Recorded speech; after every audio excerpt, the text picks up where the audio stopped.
আচ্ছা, জয় বাংলা এখন জাতীয় স্লোগান না, কিন্তু এই স্লোগান নিষিদ্ধও না, কিন্তু আমাদের কাছে খবরগুলো এরকম আসতেছে যে জয় বাংলা স্লোগান দিতে গেলে আক্রমণের মুখে পড়তেছে। জয় বাংলা স্লোগান দেওয়ায় বা লেখার কারণে চাঁপাইনবাবগঞ্জে ছাত্রলীগের দুজন কর্মীকে হত্যা করা হয়েছে। মানে সিরিয়াসলি এরকম ঘটনা ঘটতেছে আসলে তাজুল ভাই? আমি আমার জানা নেই, তবে জয় বাংলা হ্যাঁ, স্লোগানকে যেভাবে অপব্যবহার করা হয়েছে, প্রত্যেকটা অপকর্মের সাথে, হ্যাঁ, হ্যাঁ। হত্যাকাণ্ড, দুর্নীতি করতে গিয়ে জয় বাংলা স্লোগান দিয়েছে, মানুষ হুম, মারতে গিয়ে জয় বাংলা স্লোগান হুম, দিয়েছে, হুম, ব্যালট বাক্স ছিনতাই করতে গিয়ে জয় বাংলা স্লোগান দিয়েছে। হুম। এইভাবে যখন একটা অপরাধের স্লোগান হচ্ছে, যখনই সে ধরা পড়তে গেছে তখন সে জয় বাংলা বলে হ্যাঁ, ফেলছে। কারণ হচ্ছে যে এইভাবে কারণ এই জয় বাংলা আ- বলতে গেলে তো আর আওয়ামী লীগের সার্টিফিকেট লাগে না। এটা তো আমিও হ্যাঁ, বলতে পারি, আপনিও বলতে পারেন, তাই না? মুশকিল আসানের যে স্লোগান, এখন যখনই এই স্লোগানটা 16 বছর ধরে একটা অপরাধ সংগঠনের হাতিয়ার হিসেবে ব্যবহৃত হয়েছে, মানুষ কিন্তু যখনই এখন কেউ আরেকবার জয় বাংলা বলার চেষ্টা করে, তখন জয় বাংলা স্লোগানটা তার শত্রু না, হুম, তার পেছনের যে মানুষটার অপরাধী হুম। মানসিকতা, তাকে কিন্তু মানুষ আক্রমণ করে। সুতরাং ও, জয় বাংলাকে দোষ দিয়েন না, দোষ দিতে হবে আসলে তার পেছনের মানুষটা, যে এই স্লোগানটাকে অপব্যবহার করে অপকর্মগুলো করেছে। তা- সুতরাং বাংলাদেশে এই পরিস্থিতিটা আরো কিছুদিন থাকবে। আমার মনে হয় যে এইটা, এই জয় বাংলা স্লোগানে যদি কোনো সমস্যা না থাকে, এটা ঠিক হয়ে যেত আপনারা যদি জয় বাংলা স্লোগান দিতে শুরু করতেন। তাইলে যেহেতু এটা আমাদের মুক্তিযুদ্ধের স্লোগান, এটা তো দেয়াই যেতে পারে। কিন্তু যেহেতু এটা আওয়ামী লীগেরই দেওয়ার জন্য আপনারা এটা রাইখা দিচ্ছেন, তাতে ঝামেলা হয় কিনা। যাই হোক, তাদের আপনাকে ধন্যবাদ। আমাদের আর সময় নাই। আমরা একটু ব্যারিস্টার আসনা ইমামকে এই দুইটা প্রসঙ্গে খালি আমি একটু শুনতে চাই। যে জি। এক হচ্ছে যে বিপরীত পক্ষের আইনজীবীদের দাঁড়াতে না দেওয়া, আর দুই হচ্ছে যে হুম। আসলে যারাই আওয়ামী লীগ, যারাই ছাত্রলীগ, তাদেরকে এখন খুঁজে খুঁজে মেরে ফেলা বা জয় বাংলা হলে মেরে ফেলা, কেস হুম। দেওয়া, বা এটা আপনি আসলে হুম। কিভাবে দেখেন, মানে পত্রপত্রিকা যে রিপোর্টটা আসে? আমরা জি, একদমই এটা তো অত্যন্ত দুঃখজনক, কারণ একজন আইনজীবী হয়ে আমি কখনোই এটাকে সমর্থন করতে পারবো না, কারণ আমাদের সংবিধানেই দেয়া আছে যে দ্রুত এবং প্রকাশ্য বিচার লাভের অধিকার সবার আছে, সে যেই হোক না কেন। সো এই এভাবে করে হেনস্থা করা তো একেবারেই উচিত হবে না, এবং আই থিঙ্ক এটা কমেওছে। ওকে। যেটা তাজুল ভাই বলছিল যে পতনের পর পর এটা বেড়ে গেছিল, কিন্তু এখন এটা আস্তে আস্তে কন্ট্রোলে আনা হয়েছে, এবং আশা করি সামনে গিয়ে এরকম আর পরিস্থিতি দাঁড়াবে না। সো অবভিয়াসলি এটাকে আমি কোনোভাবেই ভালো চোখে দেখি না এবং সমর্থনও করি না। আপনার আরেকটা প্রশ্ন ছিল? আরেকটা প্রশ্ন ছিল হচ্ছে যে জি। না, দুটি প্রশ্ন আমি একসাথে করেছিলাম, যে ওই যে জি। যারা আইনজীবীদেরকে তাদের আহ, মক্কেলদের হয়ে মামলা লড়তে না দেওয়া, যদি তারা আওয়ামী লীগ করে থাকেন, হুম। বা তাদের এইটার ব্যাপারে আপনি কি বলেন? হুম। মানে হুম। তারা আইনি সুবিধা পাচ্ছেন না বা আইনজীবীদেরকে হুম। হুম। দাঁড়াতে দিচ্ছে না, তাদের আইনজীবীদেরকেও হেনস্থা করা হচ্ছে, এইটা আপনি আসলে কিভাবে দেখেন?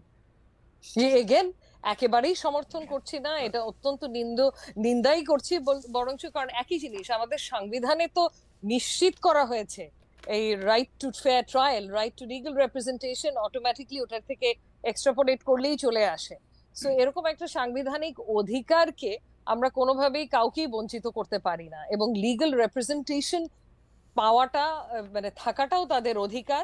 এই ক্ষেত্রে কিন্তু সরকারও পদক্ষেপ নিতে পারেন, এবং কিছু দূর আমার মনে হয় নিচ্ছেও, যে লিগ্যাল রিপ্রেজেন্টেশন বা লিগ্যাল এইড এর মাধ্যমে সরকার থেকে কিছু নিয়োজিত আইনজীবী ডিফেন্সটা কন্ডাক্ট করার জন্য দিতেই পারেন। এবং আমার ধারণা কিছু দূর দিচ্ছেও, যে ওকে, ক্ষেত্রে কোনো আইনজীবী পাওয়া যাচ্ছে না, সরকারই পাঠাচ্ছে আইনজীবী ডিফেন্সের জন্য। ওকে। আমি এখানে একটা লাইন অ্যাড করতে চাই, যে জি, এটা তাদের যেটা আপনি খালিদ অ্যাড ভাই করেন। বললেন, জি। হুম। আন্তর্জাতিক অপরাধ ট্রাইব্যুনালে তাদের আইনজীবী আছেন এবং কোন রকমের হুম। বাধাবিঘ্ন তো নয়, বরং তাদেরকে আমরা বলেছি যে আপনাদের যদি বিদেশি পরামর্শকও লাগে আপনারা আনতে পারেন, এবং সব হুম। ধরনের সহযোগিতা তাদেরকে আমরা করছি এবং ফিউচারেও করা হবে। সুতরাং হুম। প্রথম দিকে যেটা হয়েছে, ওই যেটা আমি বললাম যে ডিম ছোড়ার কাজটা যেটা প্রথম দিকে উত্তেজনার সময় হয়েছে, ওই সময়ই কিছু বিচ্ছিন্ন ঘটনা ঘটেছে, এটা কিন্তু এখন আর হচ্ছে না। এবং হুম। বিশেষ করে যে আন্তর্জাতিক অপরাধ ট্রাইব্যুনালে তাদের বিচার হচ্ছে, এখানে খুবই স্মুথ এবং খুবই ভয়ভীতিহীন পরিবেশ, এখানে আইনজীবীরা খুব প্রফেশনাল দায়িত্ব পালন করতে কোনো রকমের বাধা নেই। এই ব্যাপারে কেউ কোনো অভিযোগ করেননি এবং করতে পারবেন না আশা করছি। এবং এই ব্যাপারে আমরা 100% সবাইকে নিশ্চয়তা দিচ্ছি যে এইখানে আসামিদের ডিফেন্ড করতে যারা আসবেন, তারা প্রপারলি প্রসিকিউশন যতটা সুবিধা ভোগ করে ঠিক ততটাই সুবিধা এখানে ভোগ করবেন। এই ব্যাপারে কারো মনে যেন কোনো দ্বিধা না থাকে। আমরা ওকে। তাদেরকে সব ধরনের আইনগত সুযোগ দেওয়ার জন্য সব ধরনের ব্যবস্থা করছি। জনাব তাজুল ইসলাম, আপনাকে অনেক ধন্যবাদ, অনেক ধন্যবাদ। ব্যারিস্টার আসনা ইমাম, খালেদ ভাই, আপনাকে। আমি যদি একটা বক্তব্য অ্যাড করতে জি, পারি জি, খালি এখানে, জি, শুধু জি, একটা জি। লাস্ট একটা যেটা বলবো, যে এই যে বিচার প্রক্রিয়াটা এখন হবে, হুম, যেখানে আওয়ামী লীগের শেখ হাসিনা থেকে শুরু করে সকল শীর্ষস্থানীয় নেতা থেকে হুম, নিচের দিকে সবাইকে বিচার করা হবে, পুরো পৃথিবী কিন্তু এটার দিকে তাকিয়ে আছে, বিশেষ করে আন্তর্জাতিক অপরাধ ট্রাইব্যুনাল। আর পৃথিবী কি আমরা তাকিয়ে আছি, ইন্ডিয়া তাকিয়ে আছে, এবং ভারতে ইন্ধন যোগানোর জন্য তো আওয়ামী লীগের লোকজন বসেই আছে। আমার মনে হয় যে এই ব্যাপারটা একদমই পরিষ্কার। ব্যারিস্টার রাসনা ইমাম, আপনাকে গ্রহণযোগ্যতাটা খুব দরকার, এটা গ্রহণযোগ্য হতে হবে ব্যারিস্টার রাসনা ইমাম, প্রক্রিয়াটা। আপনাকে অনেক ধন্যবাদ জনাব তাজুল ইসলাম, আপনাকেও। এবং আমি আসলে তাজুল ভাই যেহেতু কথাটা উঠালেন এবং অনেক দর্শক যেহেতু জানতে চাইছেন, না আমি আওয়ামী লীগের সভাপতির পদও যদি দেওয়া হয় আমি নিতে ইচ্ছুক না, আওয়ামী লীগেরটাও যেমন নিতে ইচ্ছুক না, বিএনপিটাও নিতে ইচ্ছুক না। তাজুল ভাই বাংলাদেশের প্রেসিডেন্ট হন, রাসনা ইমাম প্রধানমন্ত্রী হন, আপনাদের জন্য অনেক শুভেচ্ছা থাকলো। অনেকগুলি রাজনীতি আপনারা করেন, আমি রাজনীতির মধ্যে নাই, আপাতত নাই। আপনাদের সবাইকে অনেক